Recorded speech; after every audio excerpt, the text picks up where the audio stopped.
It's me, it's Joe Banner, it's the guy who did all the Patreon stuff. Hello. Today we are talking about the Patron's Cookbook. The Patron's Cookbook is an adventure you can pick up now on jbink.itch.io,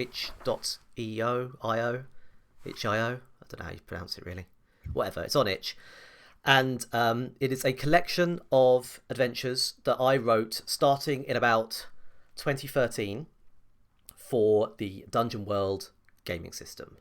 If you know D&D, I suspect that most of you will already know what this is all about. This is a kind of a behind-the-scenes-y director's commentary kind of thing. This won't be the first video. Sorry, this won't be the last video we do on this. Ames and I were chatting about this just before I started the recording. I reckon we probably got about 4 or 5 videos maybe that might cover this, so we'll see how we get on anyway. But this will be the first one. We'll be about an hour long, maybe 45 minutes to an hour long. Ames and I are just going to go over a few of the little trip down memory lane, a few of the processes of how we got here, what a long strange trip it's been, and how we got here. So let me just introduce Amy wrong way over there. There she is, Amy Banner, formerly Amy Stringer. She's mentioned here that Amy, there she go. So about 7 years ago, Amy convinced me to start this Patreon for writing Dungeon Mod Adventures. So she's tech support. If you've got a problem with it, you can blame her. Love you, baby. Thank you. Ames, do you want to introduce yourself? Any thoughts? Anything you want to say to introduce yourself? Yeah, so back in 10, you started doing some writing. Well, you were writing before that, but it became more apparent to me that you were writing a lot. And then in 2013, when you started sort of, actually wanting to put content out, I started thinking about kind of how you could do that. I wasn't involved in Dungeon World or any kind of RPG systems at the time. I knew of it. I knew how it worked. No. Then when you started writing, I kind of got more into it. And I guess just encouraging that and finding a way for you to get that out there, and me encouraging you to do a Patreon was basically off the back of the fact I'd seen other content creators doing mainly YouTube. I thought that's got to work for other content writers, and lo and behold, it did. Yeah, yeah. Patreon was very much in its infancy back then, of course, and then so was the writing. So I mean, we started about 2010. Yeah, you're right. It was about 2010 was when Penny Arcade started doing their D&D things at PAX. So I remember I'd played some very small amounts of RPG stuff before then, but tight, like little messing about in college and secondary school, and I played a shit ton of Warhammer. And Amy and I, oh sorry, not supposed to swear on a stream, my bad. Why did you invite me? It's not important. Sorry. So I played a bit, I think around 2010. When Ames and I were good mates, we used to see each other. We were good mates. We're husband and wife now, so we're not good mates anymore. No. But like back then, we'd see each other. We lived quite closely. We lived about 20 minutes drive from each other. So I used to come over maybe once, twice a week, and we'd hang out. We'd watch YouTube, and then it was just like, let's try doing some geeky stuff. I'd seen do you want to try this Warhammer thing that we used to do when I was a kid? It's good fun. And we had our other friend Christian, who was also around, and Tim was around for a little bit as well. So cracked out all the old model soldiers and some dice, and like we started getting back into that as a thing, which sounds weird now. It has been like 10 years. Like nowadays it's like the most, it's a very like big part of like our, me and Amy's at least, social DNA, to say nothing of the rest of the world. It's like, yeah, you play board games, it's the done thing. But it's only 10 years ago when it was like, what, you playing board games, what, you like Snakes and Ladders? Like it wasn't the big deal that it is now, at least not for our sort of social groups. It was like you play video games and you watch YouTube, which we did a lot of that, and a lot of you say that, but yeah, I agree. 10 years ago, it's like, oh, so you're playing like Snakes and Ladders? It's like, no, we play with miniatures. Oh, toy soldiers. Yeah, I play with toy soldiers. You still, from time to time, get you play with toy soldiers, or you do that Dungeons and Dragons-y thing. Yeah. But it's much more recognised now. Yeah. Nowadays, when I describe that I play Dungeons and Dragons as a hobby, or I play Warhammer, people know what I'm talking about. Rather than it back in 2010, it was very much, what are you talking about? It's funny. It's not. I think there's a combination of things. This is going on a tangent, but that's no surprise. there's a lot of factors, social and at large, like critical role's a thing, high rollers is a thing, all those good people doing great stuff and streaming. So D&D is a note. There's something more of a known entity to it. It's maybe not the perfect known entity, but it is a known thing that people can point to beyond just being some nerdy thing. Oh, Stranger Things as well, right? Like there are positive examples which are much easier to point to now that simply weren't there 10 years ago. The idea of them being there 10 years ago is pretty much out of it.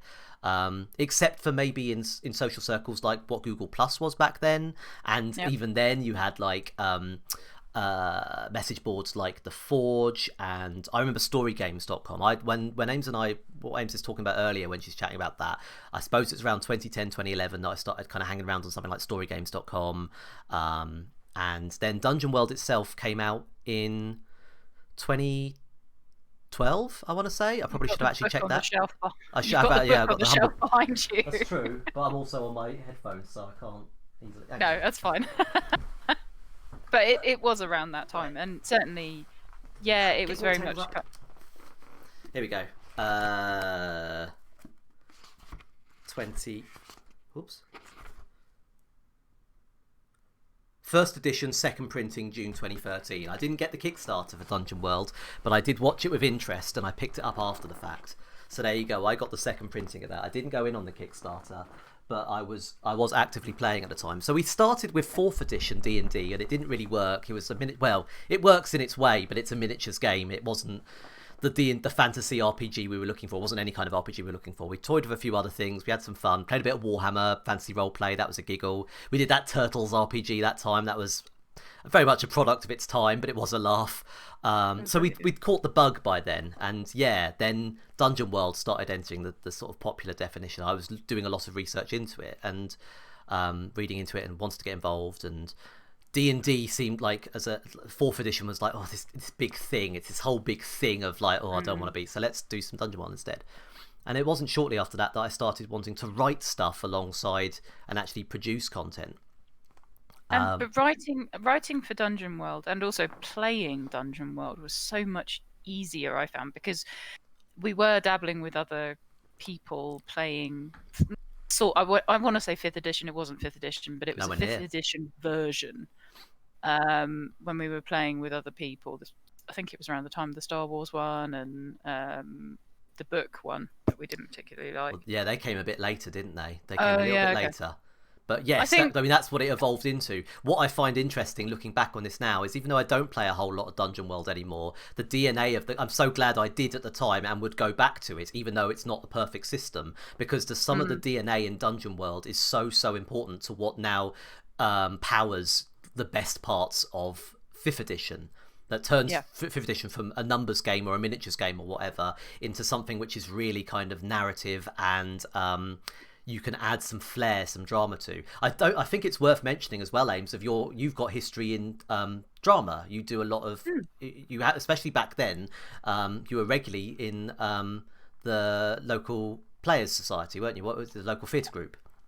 Local amateur dramatics. There you go.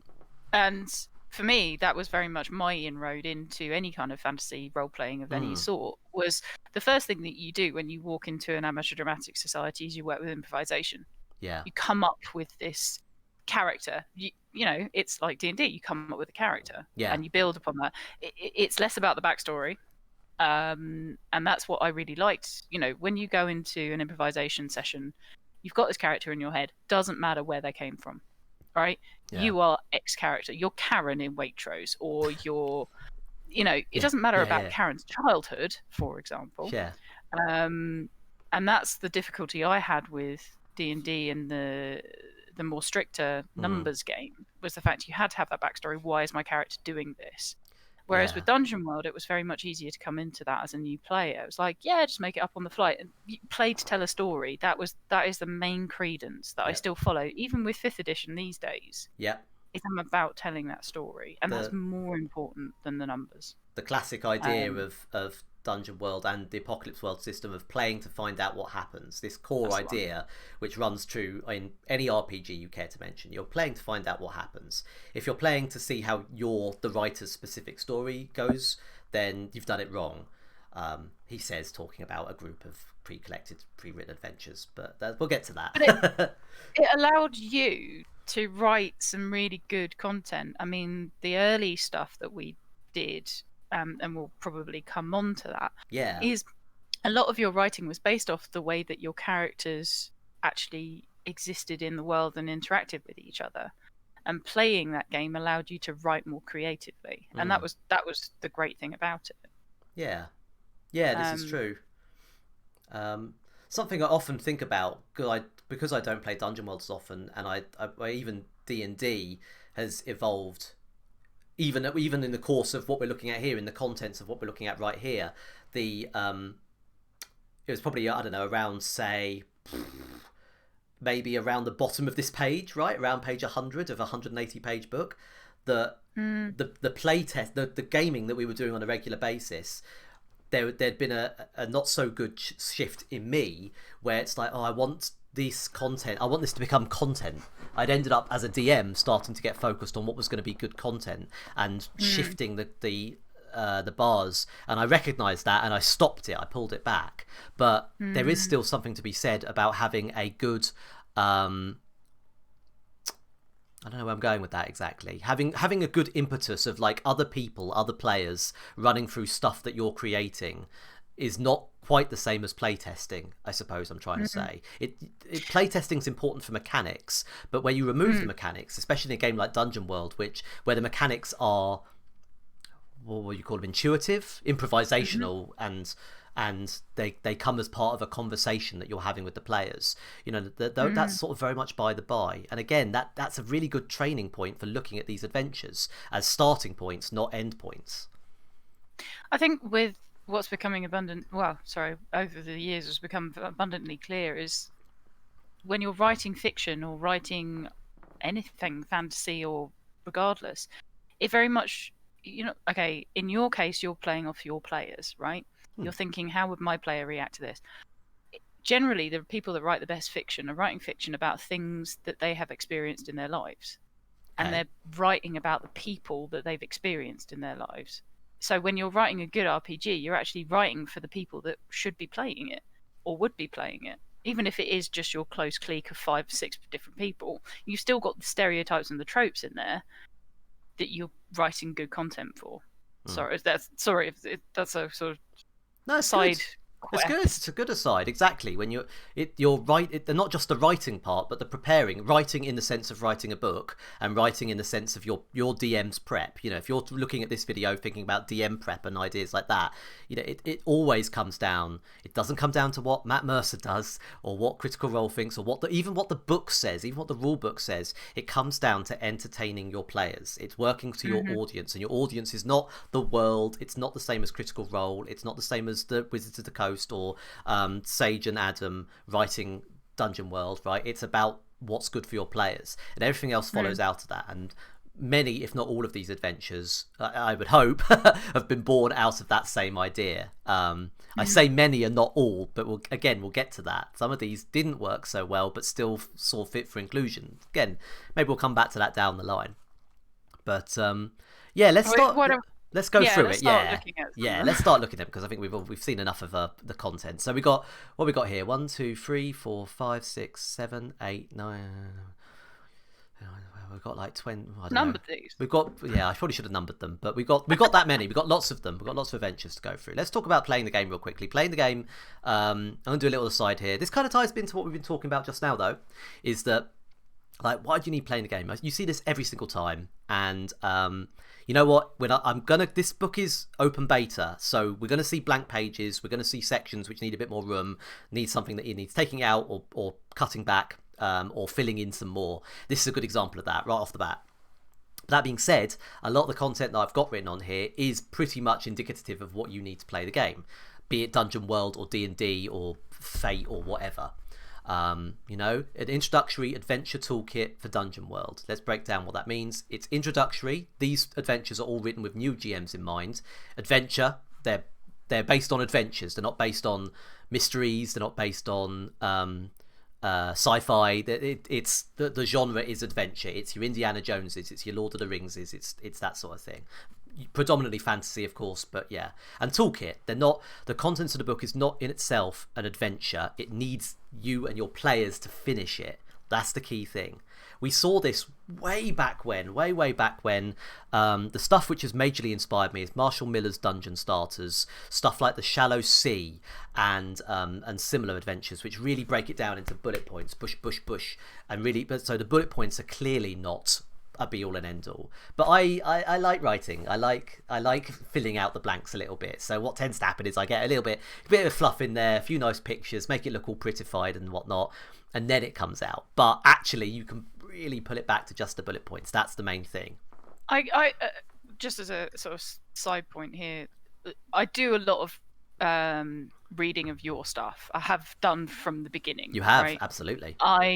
But the way that I look at it, I'm a very bullet point person, right? If you ask me to write a report, I'm going to write a bullet point report. And I hate fluff. I absolutely detest fluff that doesn't need to be there, right? Yeah. Your level of writing has always been very, and this is a compliment to you, your level of writing has always been that really nice balance of fluff and bullet points. I can sit and look at the bullet points while I'm running a game, but also I've got enough fluff and flavor text there that if I'm reading this out of game, I can actually think, oh yeah, that's a good inspirational thing to think about. As an aside, I'm a quality assurance manager, so basically quality is what I'm looking for. Amy's been a quality assurance. She's been a tester through and through this entire process. And like, if you like my stuff and think there's quality involved, A, thank you, but B, it's not a coincidence, all right? It didn't just happen that, right? You've got someone, but in the wings, wife or otherwise, bless her, has always been in the wings, just checking like, Joe, you've waffled on a little bit. That didn't, no, just cut that bit out. All right, good. So yeah, like I say, and also there you go, lesson 2 if you like, when it comes to memory lane. Keep your friends close and your quality assurance testers even closer. Well, basically get somebody who can critique you. Absolutely, constructively. Well, exactly. I've never had any qualms about saying that's a bit rubbish, or we're not allowed to swear. I don't like that. Yeah. And props to you for taking it on the chin. You've never kind of gone away and sulked about it, which is refreshing. Because so many people are so precious about their work. And as soon as you get any critique, they'll go off and sulk. It's a creative's mind or whatever. I don't know. I am not in D&D. You've got to jump in. In D&D, there's always the threat. If you're creating an adventure, whether you're not writing a book, but whether you're preparing an adventure for players, there's always the threat of railroading, right? This idea of leading your players blow by blow down an adventure you've created with a beginning, middle, and end, which more often than not, far more often than not, is going to end up not working for anyone, because it's not interesting. It's useful for the writer, perhaps, because they get to see their story in action, but it's not that interesting for the other players because there's no involvement, there's no commitment. That's the story that the DM wants to tell. It's not the story that would come naturally of playing a D&D game. If you want to tell a story, write a book. Exactly. In my words, exactly. Yeah, that's exactly what I was going to say. If you want to write a story, write a story. That's a very good thing to do. If you want to write a story that's based on your adventures in D&D, absolutely do that. But do it, or Dungeon World, do it after the fact. Don't write the story first and then try and shoehorn your friends, I hope your friends, but your players at the very least, into they won't be your friends they won't be your friends, exactly. Yeah, they won't be your friends after that. So don't do it. And this is what these principles are all about. That Dungeon World has, if you haven't read Dungeon World before, read the GM section. It's useful for anyone who's playing D&D or any RPG you care to mention, or even games you care to mention, right? If you're playing Warhammer and you're trying to have a good time and create a cool narrative adventure about why your Space Marines are fighting my Space Marines or whatever, it's good for that. It's good principles. But I found the principles in Dungeon World didn't quite go all the way. So over time, around the time of, I think it's in here, around the time of Logan's Fell, which is about, maybe it's not in here yet, actually. So that might be one that's coming in later. But that'll be there a bit later. But probably around, I don't know, 2015, 2016, I'd kind of got these down in my head, and they started appearing very regularly as a precursor, because I figured, well, if you're a patron who's seeing stuff regularly, that's great, but if you're coming here for the first time, I want you to read this. So this kind of made the cut into here as well. Make the cast diverse, Add fantastic twits. Add fantastic twits. Add fantastic twists. Use clear, obvious language. Keep taking notes. Avoid telling your players no. Avoid telling your players no. Not tell them no, but avoid it. Sometimes you will say it, but not always. Bring your own ideas. Sorry, that just reminds me. Avoid telling. You said the no but thing. Yeah. It was really interesting. We attended a D&D. Oh no, it was a fantasy writing. It was a writing thing, wasn't it, of sorts? So, the London Indie RPG Meetup Group. Give them a shout out. That's the one. Great work, great people. We attended a couple of those, didn't we? Yeah. And they've been quite closely involved with Dragon Meet. Like the various members have always been at Dragon Meet. And they've also put out some really, really good books. Yeah. Yeah, in fact. As a collective. But I think the one game that really kind of caught it for me, Awards, I hadn't seen it. Sorry? So they're funny enough. Remember Richard, Epistolary Richard? He's just released the Playmaker Awards. It's a nice collection of, lovely little collection of all sorts of fun stuff. Interviews predominantly, but all sorts of lovely stuff from many of the people in that group. Sorry, a little bit of humble brag. Carry on. But the interesting thing was, even though with my experience of Atmos Dramatics, I'd never come across this game of yes and. So rather than saying no, but or no or whatever, you added to this story by saying yes and. And I think that translates really well into Dungeon World and also Dungeons and Dragons. Yeah. It's not no but because it's not framed in the negative. It's no but you don't make that leap. Yes and you make that leap. But you scrape your knee. Yes, and yes, you make that leap, and you scrape your knee. Yeah. Or you scrape your knee. It spins it into that positive light, which actually keeps people coming back for more. Dungeon World. Sorry. No, it's good. It's good. Dungeon World actively encourages that idea by having a 3-tier system rather than a 2-tier system for victories. Right. So when you roll your dice, you can get a fail, a pass, or a pass with negatives. You get some middle ground, which is always used because that is your yes but or your no and point.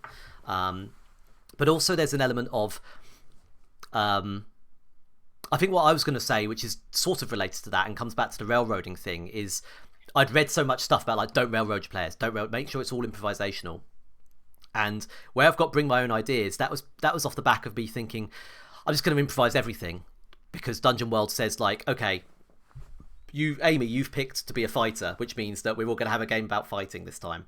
It's not just that. You don't just have to have just fighting stuff in the game. You're allowed to bring your own stuff, but there is a line between bringing your own stuff and all your own stuff. If you're not confident about how much stuff to bring, you can look at any one of these adventures that I've written as a guide, because in almost all of these cases, it's what's ended up being my notes, but produced in a way that is like finished and lets you kind of take those. So you can bring as many or a few of my ideas to supplement your own. That would be the idea. Or none of them. You may think all of them are rubbish, and then you've got your own ideas of what not to do. That works too, right? So, but that's the idea, is that you can bring something. So, although that's why these adventures have merit, I would say, is that if you want to bring your own ideas, but you're not sure how many ideas to bring, you can look at these as a guide. Not just mine, but other people's as well, any other adventure. But it's useful to look at adventures which are based in this kind of Dungeon World framework, for want of a better term, because they tend to cut the chaff out. As we said earlier, Amy doesn't like having the chaff, and I don't either. When I'm trying to remember what the barman's name was and how many hit points that particular dragon has and blah, like the last thing I need is extra waffle, right? So that's what we've gone too far on. We haven't even started an adventure yet, so let's move on. But suffice to say that like I think these principles are important, and that's why they made the cut right at the start, right? And don't forget, of course, have fun. You know, that's the other thing. I'm talking loads and loads about do it this way, don't do it that way, blah, blah, blah. Obviously, everyone's group is different. Have fun in your own way. And I hope that what we've got here will help with that. Right, I'm on a boat. Here we go. The first one. Technically not a Patreon adventure, far from it, but certainly infamous enough in the Dungeon World community, I think, #humblebrag, to deserve being placed back in here. So I'm on a boat. I'm going to tell you now, I'm going to reveal my grand secret, which is I'm on a boat, has never been play tested. I have never run I'm on a boat myself. I've on the record there. It is a filthy lie that I've lived on all this time, and now it's out there on record that I have never actually run it. I'm on a boat is based entirely on thinking it would be really funny to do a whole Dungeon World adventure based on a Lonely Island video. So, based on the music video of I'm on a Boat, I decided to just do I'm on a Boat. The music theme was set to continue at one point. Shadows of Umberto didn't, but then at one point what eventually became the Green Scar was going to be called Welcome to the Jungle, and in fact there is a Patreon release I think that got that name in the end, so there was going to be a music theme running throughout, but it never took off because it's dumb. Do you know why that is? Because I was thinking, sorry, so I can't even, Umberto was based on the fact that after one session, after we'd finished... No, that's Green Scar you're thinking of. Sorry, yes. We started with Umberto. So technically, in terms of the playtesting side of things, Umberto we played about... I went back and checked my notes. We played about half a dozen sessions that were under the Umberto label, of which, in my mind at the time, it all mostly worked. I quite enjoyed all of the stuff we'd done. So most of it did make the cut in terms of like magic items and monsters and plot devices, adventure fronts and that sort of thing. Most of it did sort of get there in about half a dozen sessions of probably 4 hours a piece, say, in person.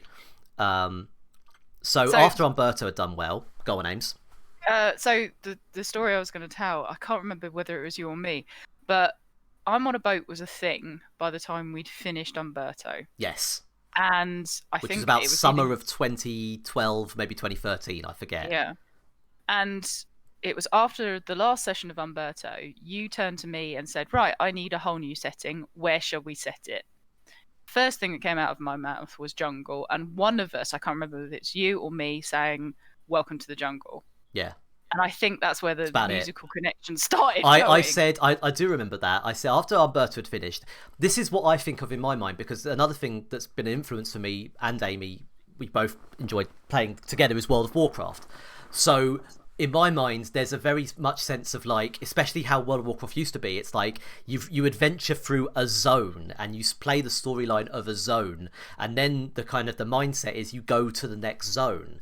So this was very much, and also Diablo, similar idea, especially Diablo 3, which had just come out at the time. I think, actually, Diablo 3 had been out for about a year, so I think you and I had both got into it by that point, Ames. Like, it had its loads of teething troubles in the early time, but after about a year, it was fine. Like, they'd stopped that silly auction house idea and everything, and it was all right. And we both enjoy our dungeon crawlers, obviously, so we got into that quite a lot.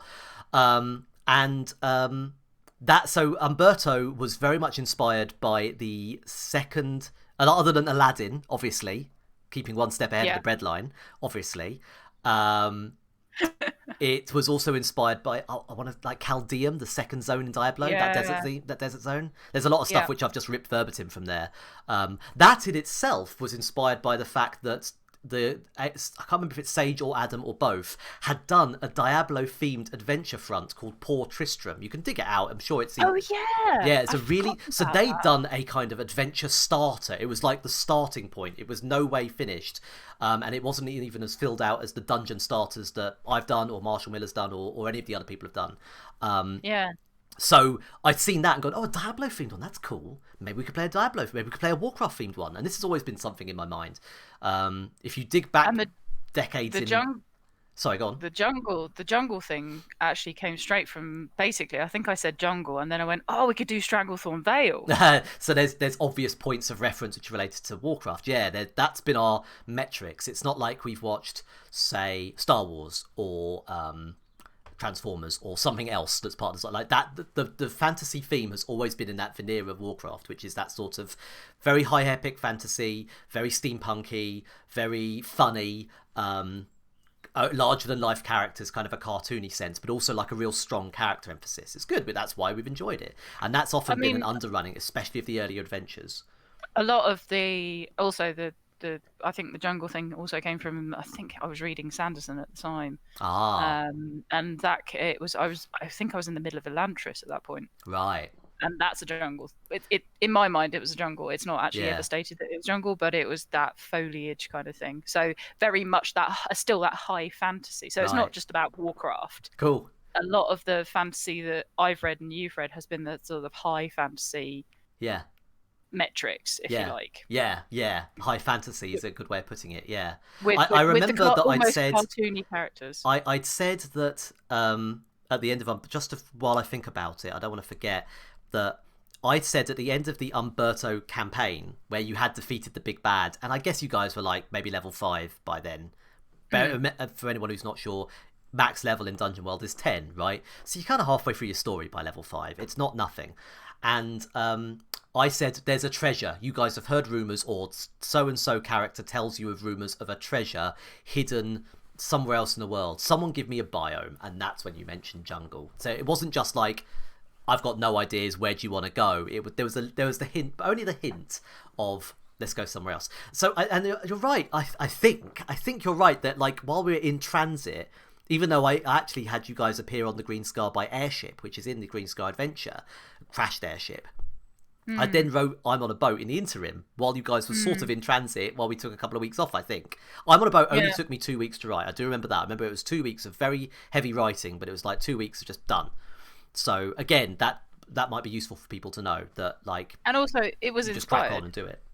Yeah, I mean, it was inspired. It was the fastest I've ever seen you turn out something you were happy with, and it shows because obviously it's been one of your more popular things. It's like, yeah, I mean, it was the first thing. So we played the Umberto campaign, but I didn't write up Umberto until a little bit later. Umberto came after.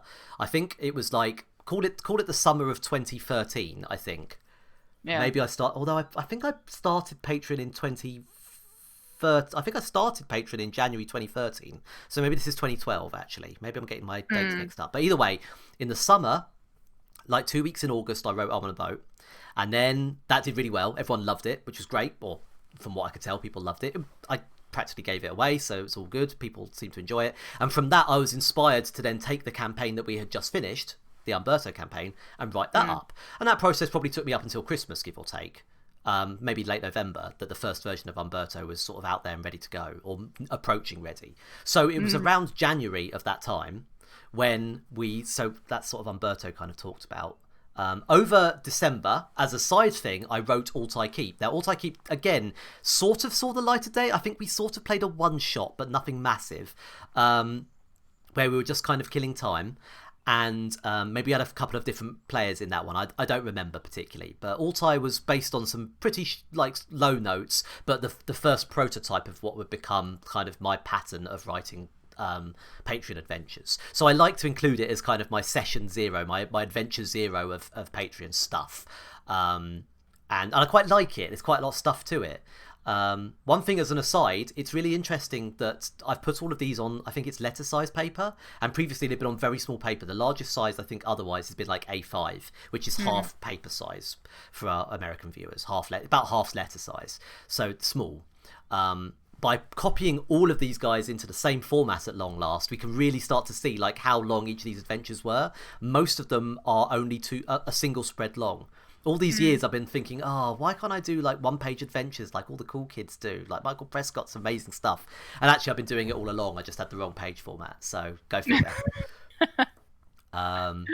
So that's an interesting aside. So there you go. Alt I Keep, with what we're looking at right now on the page, we can start to see the introduction of something which I've taken the format of something like Poor Tristram, the Diablo-themed adventure, and start to put my own spin on it. And it's based on a very simple point, which I've often kept in mind, but not often enough. If in doubt, throw a Minotaur at the situation. If in doubt, throw a Minotaur at your players, all right? They're weird. They are manageable because they're just big monsters, right? They might just be playing like a beast, but they might be human. They might have a sense of humanity, so you could definitely throw something at them. They're very cool. They're very, like, spooky. They come with their own lair. They are the original lair monsters with their labyrinths, so everyone knows where you stand with a Minotaur, but it's still a fantastic fantasy creature that you just don't see often enough. So if in doubt, throw a Minotaur into it, and that's where Alt I Keep came from. But equally, everyone has a different vision of what a Minotaur is in their head. If you ask two people to draw what a Minotaur is, you get very different answers. Yeah, but they'd Because follow that same core idea, wouldn't they? You're going to have some big man, probably in a toga or a loincloth of some sort of Greek malarkey, with a bull's head. It's a man with a bull's head. yeah, okay, the bull's head. The Yeah, core okay, idea is there. But it's the size of the horns. Is he wearing a toga? Because in my head, he's not wearing a toga. Ooh. Ooh. So there you go. Ooh. There's the main difference already. Ooh. If you Amy's sexy adventures in Minotaur land. He's not wearing a toga. There's a lot of hair. It's fine. It doesn't sound fine, does it? Anyway, so there's the core idea of Altai Keep. It's literally based on one line: if in doubt, throw a Minotaur at it. So we got this kind of Minotaur lord who rules over his ghoulish Minotaur thralls. We also have other characters. So there's a Princess Dianara. I don't know, Daenerys.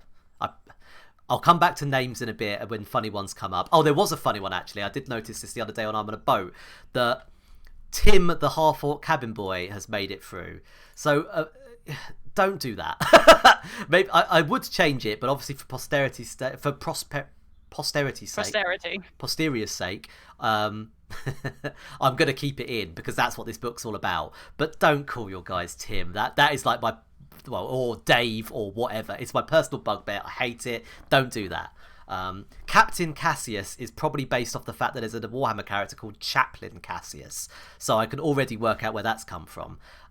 Port Watchman is not a great name, that's just a title. And this is one I added. So I was saying earlier about how there's blank spaces. I filled in a few as I've been writing this, and I realised I had a little paragraph here, so I added another person to the Salty Mare, New Guy, the Turtle Armsman.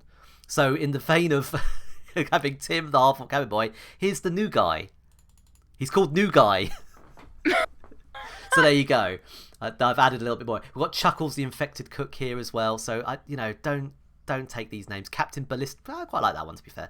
And the Master of Gulls, I quite like that idea as well. Of the fact that there was like a shaman or something that controlled the weather, because gulls are a bad sign. So there's having a shaman who was like had control over the birds, or a druid or something like that. It was quite a cool idea. I like that.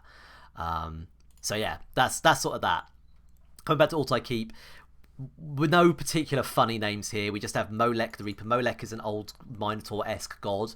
Again, it was actually my friend Tom Sambles, used it as the name for his Tauren character in World of Warcraft, so I knew it had precedent, and Tom's very good at picking names, so I knew it'd be a pretty straight shot. So there you go, Molech the Reaper, nice and easy, nice and straightforward. Sanguine Thrall, sounds fancy, just means blood dude, not a big deal, is it? Yeah, we've got some very straightforward bits in Altai Keep, haven't we? We've got a front, we've got what's going to happen if the players do nothing. We've got a steading, we've got the nearby location. It's not very interesting, but it's there. We've got a couple of monsters which are in this area. We've got the princess, who is she's a necromancer of some kind, if I remember, or a warlock. We've got a few bits of loot. We can use these bits of loot. So Molech's Reaper is owned by Molech. So going back to our original ideas here, right from the start, it's like link your treasures and your monsters. If you've got something cool, put it. It sounds obvious, but kill two birds with one stone. Especially in Dungeon World. It makes that loot more memorable. Yes, exactly. You know, I got it off Molech. Yeah. You know, it's my Reaper now. Yeah. I mean, not to dismiss any. You know, if I've gone through a lockbox in something and I got a sword, I'm gonna forget I put that on my character sheet somewhere, and oh yeah, I've got that sword that was 10 gold or whatever. Whereas, oh no, I've got Molech's hammer or whatever he was, Reaper. It's like, could be a hammer, couldn't it? What difference? That. Yeah. Exactly. Yeah. This ties in specifically to Dungeon World, where you as a GM have rules you must follow. It's not if you don't have rules in Dungeons and Dragons as well, but in Dungeon World, it's more specific. It's more explicit.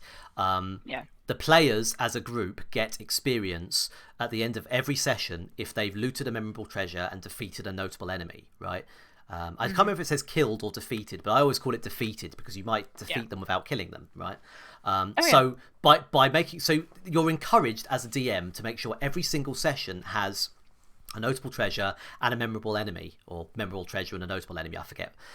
So it's important. You're encouraged in Dungeon World above and beyond, but it's good practice for anything, really, isn't it? If you're going to have this kind of high adventure, dungeon crawling, extravaganza, then Yeah, you want those things close to hand, and it is a pain in the backside to try and keep thinking of new ones. And it is kind of, if you're playing D&D, it is pretty tedious to try and think of like, oh yeah, okay, you get a +1 sword. What does it do? It gives me +1. Okay, great. It's not as interesting, is it? It's not as fun. So it's good to have this in, and that's, again, this is maybe the map hide helm will be useful for you in a future adventure. Maybe not this one, maybe a different one. Whatever. It's your Just stuff. You've written it. You're reading the book. You do what you want with it.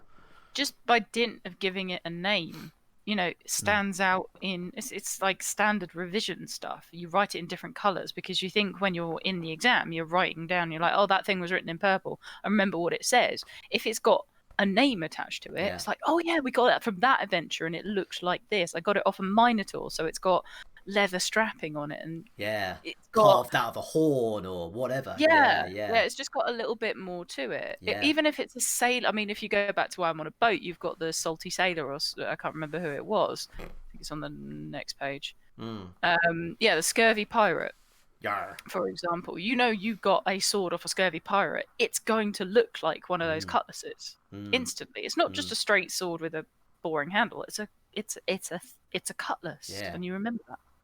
Memorable treasure. It is memorable treasure. I remember now. Did you loot a memorable treasure? I always liked that phrasing in Dungeon World because memorable doesn't have to mean magic item. It means it's memorable. No. Did you loot something? Do you now own something which is a memorable keepsake of the time your characters have had together? I really like that. There's some real potential in there, isn't there? And yeah, by virtue of it being from a certain thing, a name is a question. It's like, oh, it's a scurvy pirate. It's the Master of Gull's magic staff. Who's the Master of Gull's? Well, that's a character I defeated long ago, let me tell you. It raises a question, and that's what makes it memorable, and that's what makes it powerful. Not the fact it gives you +1 to strength or whatever. And it's covered in feathers. And it's covered in gull feathers. That's weird. Why has it got gull feathers all over it? Questions there. Keeping these questions at the forefront is what makes it useful, not the fact that it adds +1. I'm as guilty this as the next person. I always want to include like cool magic effects. I want to hit that nail on the head that says, okay, you've got a cool mechanic that reinforces the notion it's a gull's feather. But the narrative is there too, and it does serve a purpose. It's not for nothing. Yeah.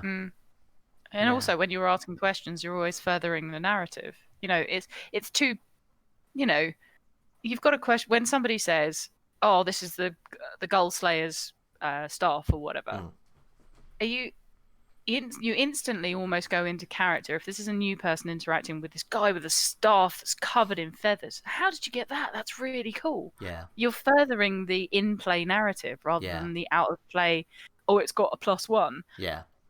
Down the pub, you're not going to say it's got +1. It's got feathers all over it. Yeah. And it summoned more gulls, and it did. If the mechanical effect can match up to the narrative impact, then you're really onto a winner. If it doesn't, you're not necessarily not onto a winner, but you do lose it, because what happens is you can talk up a big game, but ultimately it's reductive, because when we come to rolling the dice, and these are games, they are games of chance, they will come to rolling the dice sooner or later. As a DM, you probably want them to happen more often than not in a lot of respects, because the more often the players roll the dice, the more often they're going to roll a failure, and that's when you really get to kind of take the reins off and do something crazy. Or a critical success, which means it goes amazingly and it's a story to tell down the line. So at those points, if you can really push the mechanics to reinforce the narrative you're setting up, so much the better. And that's why having a monster with a treasure that keeps them both memorable. Ow! I just hit my knuckle. Is a really powerful tool. It's a really powerful tool you've got at your disposal. Don't write adventures about places. That's world building, and that's writing a story. That's writing a plot. That's writing a new script to make the next Game of Thrones. World building is fine, but it's reductive. Write about people or creatures, motives, narratives that revolve around the people. It's all well and good that you've got, this sprawling fancy realm with 12 gates of bloody blahs and this, that, and t'other, and they've just invented firearms and blah, blah, blah. But who cares if it's not filled with people trying to do bad things that your players have to stop? That's the that's the solution. I mean, that's very indicative of probably your later works, is you did that more often. Yeah. So many times you've said to your players, I didn't mean this setting to be the main setting for this thing. But because you guys not because you guys liked it, but because you guys bought into it, Yeah. it turned into the main bit, Yeah. So it's not about saying at the beginning, this is the setting, this is how it's going to be. You don't need that. It's Yeah. about how people interact. Yeah, it always starts in a pub, Yeah, but you sure you will meet in a tavern. That's fine, and the tavern trope is fine. It doesn't have to always start in a tavern, does it? But I know what you mean. Yeah, but beyond um, that, what's the next step? Okay, let's get the ball rolling. What's the bag? What horrible monster bashes through the tavern door? And furthermore, what makes them a monster? What makes them not a monster? What makes them understandable, relatable? That's what's interesting. Molech the Reaper, in life he earned his title because of his boundless rage, but another trait that most Minotaurs don't have: ambition.